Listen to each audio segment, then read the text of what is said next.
बस्तर के लोगों को बुलाते थे, सुनते थे।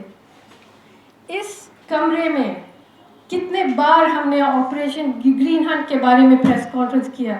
सब के सब जेल में है। साईं बाबा जेल में है, रोना जेल में है, गौतम नवलखा जेल में है, सुधा जेल में है, गैडलिंग जेल में है। उनका क्या गुनाह था? क्या फ़र्क है ये किसान आंदोलन और अंदर वाले ये जो लड़ाई है, इसके इश्यूज़ में क्या फ़र्क है?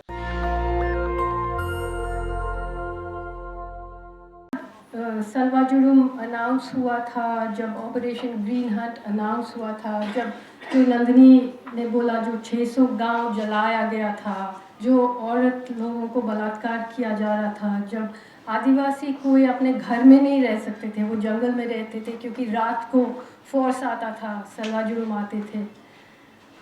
वो ये सब किस लिए हुआ? ऐसा नहीं है कि बस हो गया, एक वजह था। और किस लिए हुआ? इसलिए हुआ कि उस समय बहुत सारे MOU साइन हो गए थे, बहुत सारे corporate mining companies, infrastructure leases sign किए गए थे। बहुत सारे ये कंपनियां जो अखबार को या तो ओन करते थे या उसमें इश्तिहार दे के जो मतलब चलाते हैं, all the advertising of newspapers used to come from those same companies that were now looking at the Adivasi homelands. Unconstitutionally, the government had signed them away. मतलब हमारा संविधान के खिलाफ था वो MOUs। तो एक पूरी तरह से कॉन्फ्लिक्ट ऑफ इंटरेस्ट था। उस समय का prime minister said that this is the single largest internal security threat. The poorest people in our country are the single largest internal security threat. उस समय हम लोग टीवी देखते थे, तो आजकल उसके बाद हुआ मुस्लिम टेररिस्ट, तो उस समय आदिवासी टेररिस्ट थे। और जब हम में से काफ़ी लोग अंदर गए जंगल में, मैं भी गई थी, बहुत हफ्तों के लिए मैं अंदर रही, और बहुत से लोगों को, बहुत वो जला हुआ गांव को मैंने देखा। बहुत से औरतों को जो नक्सली थे, the naxalite Maoist PLJ, the Liberation Army, there were more than 40% women, young women. तो मैंने उनसे बात किया कि तुमने क्यों बंदूक उठाया? एक मुझे अभी भी याद है, कॉमरेड कमला, उन्होंने मुझे बताया कि मैंने अपना एक रिश्तेदार को देखा, मैं छिपी हुई थी, और उसको इतना बलात्कार किया कि वो नीचे घास भी नहीं रहा। There was no grass left. That is what they did. लेकिन उन्हीं को हम अभी जो लड़ेंगे उनको टेररिस्ट बोलेंगे। जैसे हिमांशु जी ने कहा कि ये लड़ाई बाहर आएगा, आ चुका है। क्या फ़र्क है ये किसान आंदोलन और अंदर वाले ये जो लड़ाई है, इसके इश्यूज़ में क्या फ़र्क है? दोनों सेम है ना, कि अपना ज़मीन, अपना जो आइडेंटिटी, अपना जो सब कुछ आप कॉर्पोरेट के हाथ में थाम रहे हैं। लेकिन किसान आंदोलन के पास एक मिडिल क्लास है, बड़े किसान हैं, पैसे हैं, वो लड़ सकते थे। और उनमें भी बहुत से लोग और उनके अंदर बहुत से ऑर्गेनाइजेशंस बहुत पहले से बस्तर का लड़ाई समझ चुके थे, बस्तर के लोगों को बुलाते थे, सुनते थे। इस कमरे में कितने बार हमने ऑपरेशन ग्रीन हंट के बारे में प्रेस कॉन्फ्रेंस किया। सब के सब जेल में है। साईं बाबा जेल में है, रोना जेल में है, गौतम नवलखा जेल में है, सुधा जेल में है, गैडलिंग जेल में है। उनका क्या गुनाह था? इसी लड़ाई के बारे में वो बोल रहे थे, इसी लड़ाई के बारे में।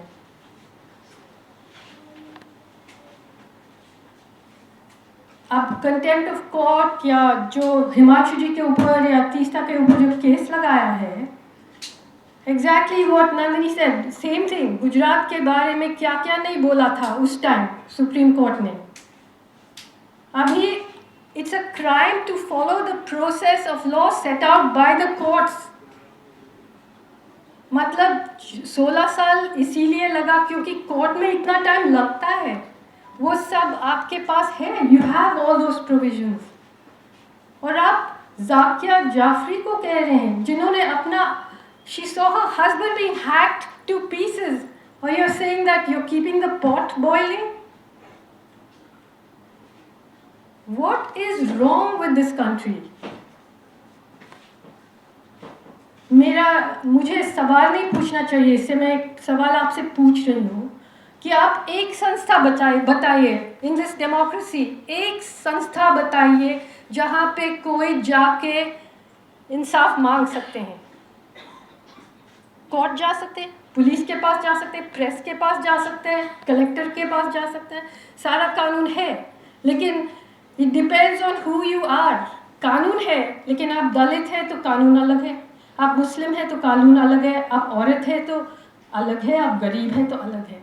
ऐसा नहीं है कि कानून है सबके लिए एक है, नहीं है। सबसे खतरनाक चीज़ ये है, अब आज़ादी के बारे में हिमांशु जी बोले थे, आज़ादी के बाद इन द 60s बहुत इनकलाब हो रहा था इस देश में, बहुत अलग अलग किस्म के रेवोल्यूशनरी मूवमेंट्स हुआ था इस देश में। वो क्या मांग रहे थे? वो मांग रहे थे लैंड टू द टिलर, जो ज़मीन पे मेहनत करते उनको ज़मीन दो, ज़मींदारी ख़त्म करो, रीडिस्ट्रीब्यूशन ऑफ वेल्थ, बहुत इनकलाबी चीज़ें मांग रहे थे। उनको कुचला दिया, ख़त्म कर दिया। 80s और 90s में आंदोलन, जो रैडिकल आंदोलन थे, क्या मांग रहे थे? नर्मदा बचाओ आंदोलन क्या मांग रहे थे कि हमारे पास जो है ज़मीन वो छोड़ दीजिए, हमको विस्थापन मत कीजिए। एंटी डिस्प्लेसमेंट हो गया, from justice to anti displacement. उनको भी कुचला के ख़त्म कर दिया। फिर आ गया 2000 में, 2008, 9, 10, तब क्या लोग मांग रहे थे? नरेगा, कि बस हमें 3 महीने के लिए थोड़ा मतलब पेट भरने के लिए पैसे दो।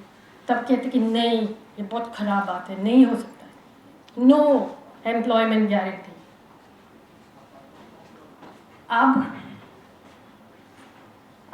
अब लोग क्या मांग रहे हैं कि आपको मोदी जी के छापा हुआ बैग में थोड़ा सा आटा मिलेगा, नमक मिलेगा, और आप उनके लिए वोट दोगे क्योंकि मोदी जी का नमक खाया आपने, है ना? और उससे भी खराब, अगर आप मुसलमान हैं तो आप अपना सिटीजनशिप के लिए लड़ेंगे। अगर आप आदिवासी हैं, जैसे असम में दलित है, सिटीजनशिप के लिए लड़ रहे हैं, जो मतलब ज़मीन पे आप खड़ा है, आप उस पे भी डिपेंड नहीं कर सकते हैं। मतलब एक बहुत बड़ा जहाज को हम रिवर्स में उड़ा रहे हैं।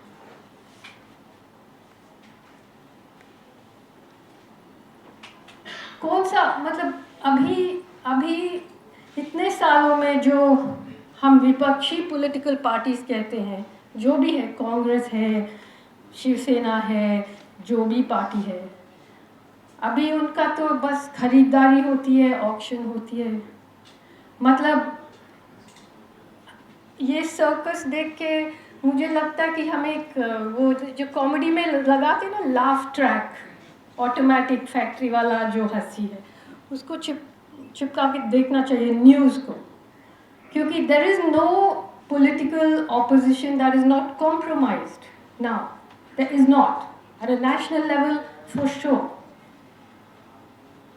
So जो इनकलाब आएगा, किसान आंदोलन से आएगा, बस्तर का आंदोलन से आएगा, दलित आंदोलन से आ सकता है।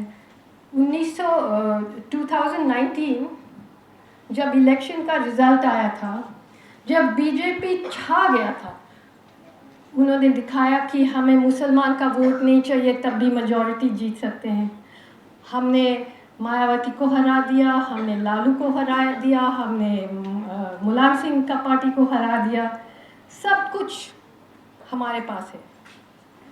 सब हिंदू बन गए, सब बीजेपी का मेजॉरिटी पूरा, मतलब उन्होंने पूरा ताकत से जीता था। उस टाइम मैंने देखा हमारा प्रधानमंत्री आया था शाम को मतलब विक्ट्री स्पीच देने के लिए, बहुत उदास था।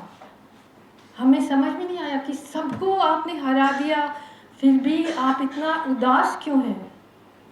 और उन्होंने बोला ये टुकड़े टुकड़े गैंग है, ये खान मार्केट गैंग है, ये मतलब 2, 3, 4 जो लोग सब हम हैं और जो जेल में हैं, ये लोग बाकी है। मतलब जैसे एक बड़ा काला सा कर्टन लगाएंगे, उसमें छोटा छोटा छोटा छेद होगा ना, जैसे तारे रात में, उसको भी बंद करना है। और वो सिलसिला भी हो रहा है। तीस्ता क्षेत्रवाद को बंद कर दो, बाकी भीमा कोरेगा तो बंद ही है। हम लोग सब कुछ है, लेकिन कब तक? अभी हमें सीरियसली सोचना चाहिए कि ये फॉल्स वाला क्यूट सा उम्मीद छोड़ दिया जाए, क्योंकि अगले 2 साल में एक सीरियस इकोनॉमिक प्रॉब्लम आने वाला है। बेरोजगारी तो है ही है, जैसे पहले कभी नहीं था। सबको आप एक दूसरे से लड़ा रहे हैं, और जब तक मुसलमान मुसलमान के लिए लड़ेगा, दलित दलित के लिए लड़ेगा, आदिवासी आदिवासी के लिए लड़ेगा, तब तक ये लोग बहुत खुश होंगे। जब तक हमें ये पूरा system, until we understand the system that is underpinning this, क्योंकि ये पूंजीवाद का जहर हमारा खून में उतर गया। और अगर आप जातिवाद नहीं समझेंगे और पूंजीवाद और जातिवाद का रिश्ता नहीं समझेंगे, तब तक कुछ नहीं होगा, कुछ नहीं होगा। बस इतना मुझे कहना था। जिंदाबाद। नेशनल दस्तक की आपसे गुजारिश है कि अगर इसको बचाना चाहते हैं तो नेशनल दस्तक को सब्सक्राइब करने के लिए रेड कलर के सब्सक्राइब बटन को दबाएं, फिर बेल आइकन की घंटी दबाएं। नेशनल दस्तक को बचाने के लिए बहुत जरूरी है कि हर खबर को शेयर करें, लाइक करें, कमेंट जरूर करें।